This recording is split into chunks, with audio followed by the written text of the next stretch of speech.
Gaskiya mun yi murna sosai don lokacin damuna ana ruwa hanya ga bai biyuwa. In kana so ka bi da mota ma za ka gadi babu ma hanya.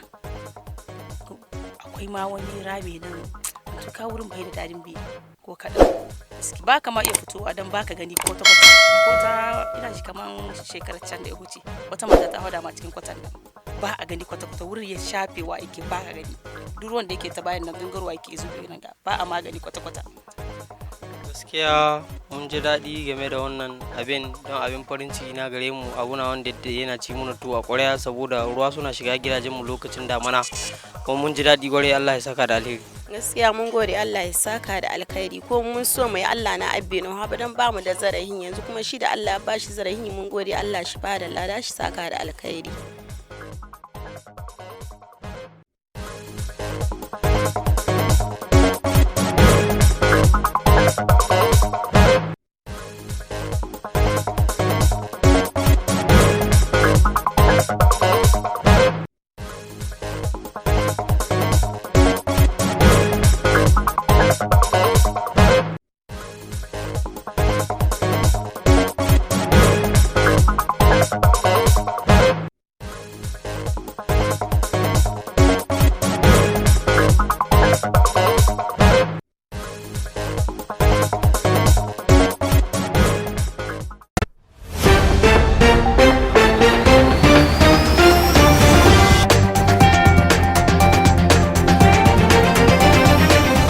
Jama'a masu kallon mu da sauraro assalamu alaikum, barkanmu da sake saduwa da ku a daidai wannan lokaci. A yau ga mu mun yi tattaki zuwa bayan kara shiyar kaiwa inda sanannen mai wasan nan na barkwanci Suleiman Aliyu Marubuci ya yi hubbasa wurin ganin ya gyara wasu tituna wurin guda 5 waɗanda ke addaba al'ummar yankin kuma suna ci musu tuwa ƙwarya. A yanzu za ku ji mu da hira ta musamman, sai ku bi mu sannu a hankali. Da farko dai sunana Suleiman Aliyu Marubuci ko Mai Rubutu, comedian na jihar Kebbi, wanda idan ba ku manta ba kwanakin baya na yi alƙawalin a cikin wannan ayyuka da nake yi na taimakon kai da kai, na yi alƙawalin zan gyara tituna guda 5 wanda Allahu insha'a wannan da muke yi shine na 5. Sannan a ciki ikon Allah kuma kwana da na shigo kuma na ga abin da ya kamata in ce wani abu na ce wanda ina biyuwa na wannan yaron baya da riga baya da wando, inda ko da na duba gaban shi yana da matsala, so sai na yi hanzari na ɗauke shi muka je da shi asibiti. Kuma ciki iko Allah da na ɗauka za a yi mishi aiki ko wani abu makamancin haka, sai likitoci suka ce a'a ba aiki za a yi mishi ba, za a ba shi magunguna idan har bai warke ba daga baya kuma in sake ɗaukar shi zuwa asibiti, wanda mun riga mun shirya haka. Inda kuma na biyu kuma na zo inda wannan gidan na samu waɗannan yaran inda mace ce ke da gidan, su kuma ciki iko Allah tana ɗauke da marayu kusan guda 13. Yanzu fi sabilillahi al'umma idan ba mu taimaka ma irin waɗanga mutane ba ta yaya ake so ya taimaka musu. So ganin haka yasa kuma yanzu hakan ga na ɗauki nauyin zan kai shi a koya mishi ɗinkin tela within 2 months. Allahu insha'a ya iya, kuma a shirye nake zan sai mishi keken ɗinki domin ya dogara kai ne kuma ya ɗauki ƙannen shi. To kamar shi yaron ya amince da wannan shawarar da ka kawo ta kai shi wurin koyon sana'ar ɗinki, duba da cewa ana bari mutum ya zaɓi abin da yake son ya yi domin ganin cewa zai iya wannan abin ba tare da an zaɓa mishi ba. Ito na yi magana kafin in yanke hukunci, sai da na tambaye shi yana iya ɗinkin tela, ya ce tabbas yana iyawa.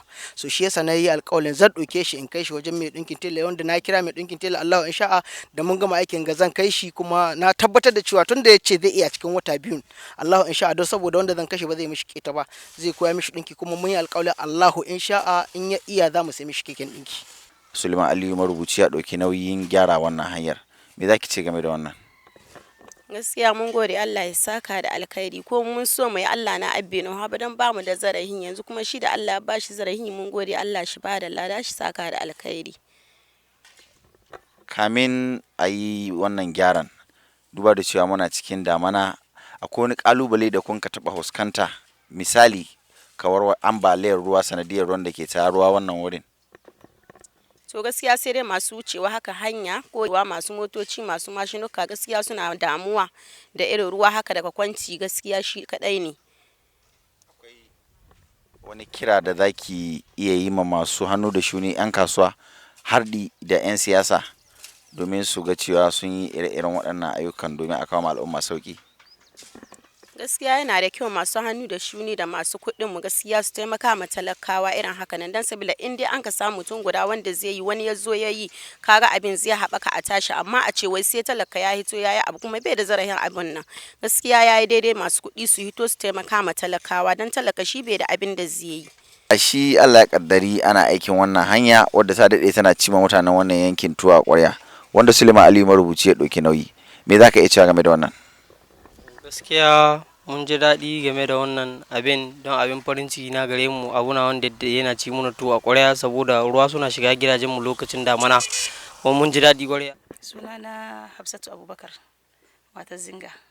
Gaskiya mun yi murna sosai don lokacin damana ana ruwa hanya gabai biyuwa in kana so ka bi da mota ma za ka gadi babu ma hanya akwai ma wani rami nan an tuka wurin bai da dadin bi ko kaɗan gaskiya muna murna sosai Allah sanya alheri ba ka ma iya fitowa don ba ka gani kwata-kwata ina ji kaman shekarar can da ya huce wata mata ta hada ma cikin kwatan nan ba a gani kwata-kwata wurin ya shafewa yake ba ka gani duk ruwan da yake ta bayan nan gangarwa yake zube nan ga ba a magani kwata-kwata gaskiya a gyara don musulunci ma ya tani da sabta ya kamata a gyara hanyoyi a gyara ma abun ga inda ake safa da marwa ana kai kawowa a taimaka ma mutane taimaka ma al'umma.